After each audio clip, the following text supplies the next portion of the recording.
അസ്സലാമു അലൈക്കും വറഹ്മത്തുള്ളാഹി വബറകാതുഹു. ബിസ്മില്ലാഹിർ റഹ്മാനിർ റഹീം. അൽഹംദുലില്ലാഹി റബ്ബിൽ ആലമീൻ. അല്ലാഹുമ്മ സ്വല്ലി വസല്ലിം വബാരിക് അലാ ഹബീബിക സയ്യിദിനാ മുഹമ്മദിൻ വആലിഹി വസഹ്ബിഹി അജ്മഈൻ. മുഹമ്മദ് നബി സല്ലല്ലാഹു അലൈഹി വസല്ലമ തങ്ങളുടെ ദഅവ രീതിയെക്കുറിച്ചുള്ള പഠനങ്ങളിൽ നമ്മളിങ്ങനെ മുന്നോട്ട് പോകുമ്പോൾ ഒരു 7ാമത്തെ ക്ലാസ്സിലാണ് നമ്മൾ എത്തിയിട്ടുള്ളത്. അത് റസൂൽ സല്ലല്ലാഹു അലൈഹി വസല്ലമ തങ്ങളെ കുറിച്ചുള്ള പരിചയപ്പെടുത്തലാണ്. ഈമാനുമായി ബന്ധപ്പെട്ട എല്ലാ ആക്ഷേപങ്ങളും നബി സല്ലല്ലാഹു അലൈഹി വസല്ലമ തങ്ങളിലേക്ക് ചെന്നെത്തും. അതായത് നബി സല്ലല്ലാഹു അലൈഹി വസല്ലമ തങ്ങൾ കൽബിൽ നിസാരമാവലാണ് ഒരു മനുഷ്യൻ ഈമാനിൽ നിന്ന് അകന്നു പോകുന്നു എന്നതിൻ്റെ പ്രധാനപ്പെട്ട തെളിവ്. അങ്ങനെയുള്ള ഒരു സാഹചര്യത്തിൽ നബി സല്ലല്ലാഹു അലൈഹി വസല്ലമ തങ്ങൾക്ക് എതിരെ വരാവുന്ന വിമർശനങ്ങൾ എന്തൊക്കെയാണെന്നും അതിൻ്റെ വസ്തുതകളും മറുപടികളും എന്തൊക്കെയാണ് എന്നും മനസ്സിലാക്കുക എന്നതാണ് ഈ 7ാമത്തെ ക്ലാസ്സിലുള്ളത്. പ്രധാനമായും 6 ആക്ഷേപങ്ങളാണ് നബി സല്ലല്ലാഹു അലൈഹി വസല്ലമ തങ്ങളെ കുറിച്ച് പറയാൻ സാധ്യതയുള്ളത്. ഒന്നാമത്തെ കാര്യം, നബി സല്ലല്ലാഹു അലൈഹി വസല്ലമ സ്വാർത്ഥ താല്പര്യത്തിന് വേണ്ടി വാദിച്ച ചില കളവുകളായിരുന്നു ജീവിതത്തിൽ എന്നതാണ്. രണ്ടാമത്തെ കാര്യം, തൻ്റെ സമൂഹത്തെ പരിവർത്തിപ്പിക്കാൻ വേണ്ടി ചെയ്ത ചില ഉഡായിപ്പ് പരിപാടികളായിരുന്നു എന്നതാണ് രണ്ടാമത്തെ ഒരു ആക്ഷേപം.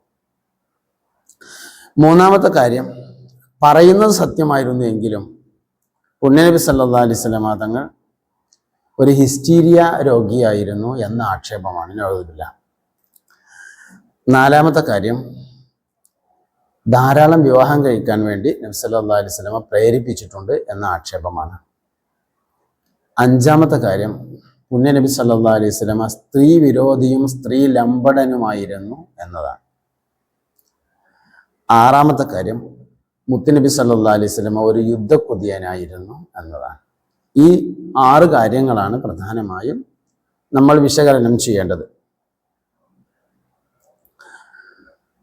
അല്ലാഹു സുബ്ഹാനഹു വ തആല അള്ളാഹുവിനെ ആക്ഷേപിച്ചതിന് മറുപടി പറയുന്നതിനേക്കാൾ കൂടുതലായി നബി സല്ലല്ലാഹു അലൈഹി വസല്ലമ തങ്ങളെ ആക്ഷേപിച്ചതിനാണ് മറുപടി പറഞ്ഞിട്ടുള്ളത് എന്ന് കാണാം. ഖുർആന്റെ ശൈലിയൊക്കെ അങ്ങനെയാണ്. സത്യത്തിൽ ഖുർആൻ നബി സല്ലല്ലാഹു അലൈഹി വസല്ലമ തങ്ങളുടെ റിസാലത്തിന്റെയും നുബുവത്തിന്റെയും തെളിവാണ്, അല്ലാതെ നബി തങ്ങൾ ഖുർആനിന്റെ തെളിവല്ല. ഖുർആൻ ഏറ്റവും വലുത്, അത് തെളിയിക്കാൻ വേണ്ടി നബി സല്ലല്ലാഹു അലൈഹി വസല്ലമ തങ്ങൾ വന്നു. അങ്ങനെയല്ല. ശരിക്ക് മുഹമ്മദ് നബി സല്ലല്ലാഹു അലൈഹി വസല്ലമയുടെ നുബുവത്തിനെയും റിസാലത്തിനെയും, ഒന്നുകൂടിയും കടന്നു പറഞ്ഞാൽ മുഹമ്മദീയത്തിനെയും തെളിയിക്കാൻ വേണ്ടി, സ്ഥിരീകരിക്കാൻ വേണ്ടി പരിശുദ്ധമായ ഖുർആൻ വന്നു എന്നതാണ്. മുഹമ്മദ് നബി സല്ലല്ലാഹു അലൈഹി വസല്ലമ തങ്ങളുടെ മുഅ്ജിസത്താണ് പരിശുദ്ധമായ ഖുർആൻ. അതുകൊണ്ട് അതിനെ ഈ ഒരു അർത്ഥത്തിൽ മനസ്സിലാക്കണം. അപ്പോൾ ഇസ്ലാമിൽ നമ്മൾ സത്യത്തിൽ പഠിക്കേണ്ട തെളിവുകളും വസ്തുതകളും മുഹമ്മദ് നബി സല്ലല്ലാഹു അലൈഹി വസല്ലമ തങ്ങളെ കുറിച്ചുള്ള തെളിവുകളും വസ്തുതകളുമാണ്. ബാക്കിയൊക്കെ അതിൻ്റെ ബിത്തബാണ്, തുടർന്നു വരുന്നതാണ്. മുഹമ്മദ് നബി നബിയാണെന്ന് സല്ലല്ലാഹു അലൈഹി വസല്ലം സ്ഥിരപ്പെട്ടാലാണ് ഖുർആനാണെന്ന് സ്ഥിരപ്പെടുന്നത്. ഖുർആനാണെന്ന് സ്ഥിരപ്പെടുന്നത് മുഹമ്മദ് നബി സല്ലല്ലാഹു അലൈഹി വസല്ലം നബിയാണെന്ന് സ്ഥിരപ്പെടാൻ വേണ്ടിയാകുന്നു. അത് നമ്മൾ 6 കാര്യങ്ങൾ ചെറിയ തോതിലൊന്നിങ്ങനെ പരാമർശിച്ചു പോകാം. ഒന്നാമത്തെ കാര്യം, നബി സല്ലല്ലാഹു അലൈഹി വസല്ലമ തങ്ങൾ സ്വാർത്ഥ താല്പര്യത്തിന് വേണ്ടി പറഞ്ഞിട്ടുള്ള ചില കളവുകളായിരുന്നു ഖുർആനാവട്ടെ ഹദീസുകളാവട്ടെ മുതലായവ എന്നതാണ്. സ്വാർത്ഥത എന്ന് പറഞ്ഞാൽ പ്രധാനമായും 3 കാര്യങ്ങളാണ്. ഒന്ന് സ്ത്രീയാണ്, മറ്റൊന്ന് സമ്പത്താണ്, മൂന്നാമത്തെ കാര്യം സ്ഥാനമാനങ്ങളാണ്. ഈ 3 കാര്യങ്ങൾക്ക് നബി സല്ലല്ലാഹു അലൈഹി വസല്ലമ തങ്ങൾക്ക് വല്ല കുറവുണ്ടായിരുന്നോ എന്നതാണ് പരിശോധിക്കേണ്ടത്. മക്കയിലെ അന്നത്തെ സാഹചര്യം അനുസരിച്ച് നബി സല്ലല്ലാഹു അലൈഹി വസല്ലമ തങ്ങൾ എന്ന തറവാട്ടുകാരനും സൗന്ദര്യത്തിൻ്റെ നിറകുടവുമായ നബി സല്ലല്ലാഹു അലൈഹി വസല്ലമ തങ്ങൾക്ക് ഏതെങ്കിലും ഒരു സ്ത്രീയെ കിട്ടാനുള്ള എന്തെങ്കിലും അസൗകര്യങ്ങൾ ഉണ്ടായിരുന്നോ എന്ന വേല അതിന് വേണ്ടിയിട്ട് ചില വാദങ്ങൾ കൊണ്ടുവരികയും പരിശ്രമം നടത്തുകയൊക്കെ ചെയ്യേണ്ടത്. സത്യത്തിൽ അങ്ങനെ ഒരു സാഹചര്യം അന്നില്ല എന്ന് നമുക്ക് മനസ്സിലാവും. കാരണം ഒരാൾക്ക് തന്നെ ഇഷ്ടം പോലെ സ്ത്രീകളെ കിട്ടുന്ന ഒരു കാലഘട്ടമാണ് ജാഹിലിയ്യ കാലഘട്ടം എന്ന് പറയുന്നത്. അതിന് വലിയ കഴിവോ സൗന്ദര്യമോ ഒന്നും അക്കാലത്ത് ആവശ്യമുണ്ടായിരുന്നില്ല.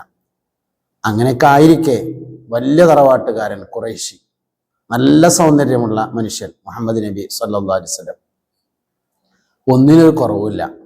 പിന്നെ സ്ത്രീകളെ കിട്ടാൻ വേണ്ടിയിട്ടാണ് എന്ന് പറയുന്നതിൽ ഒരർത്ഥമില്ല.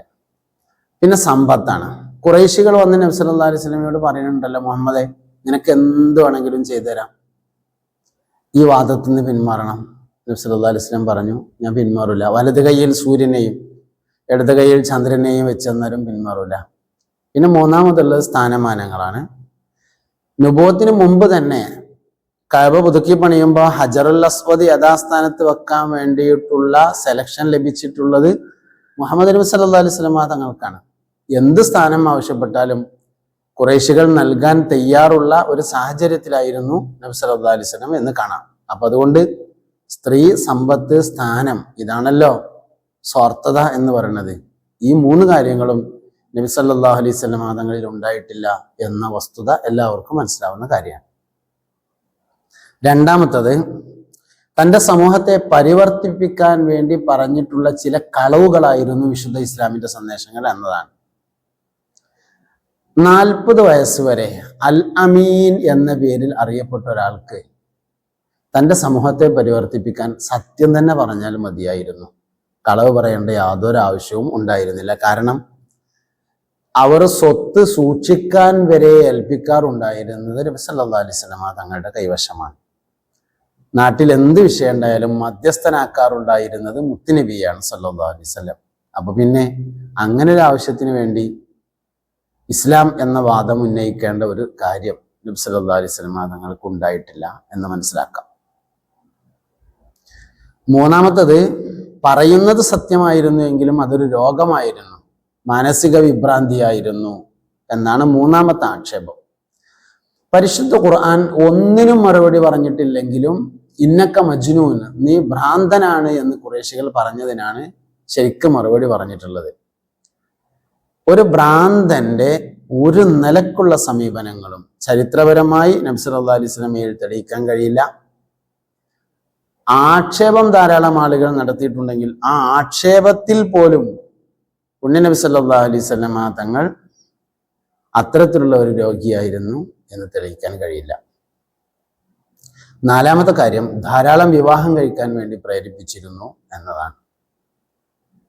അന്നത്തെ ഒരു സാഹചര്യം മനസ്സിലാക്കണം.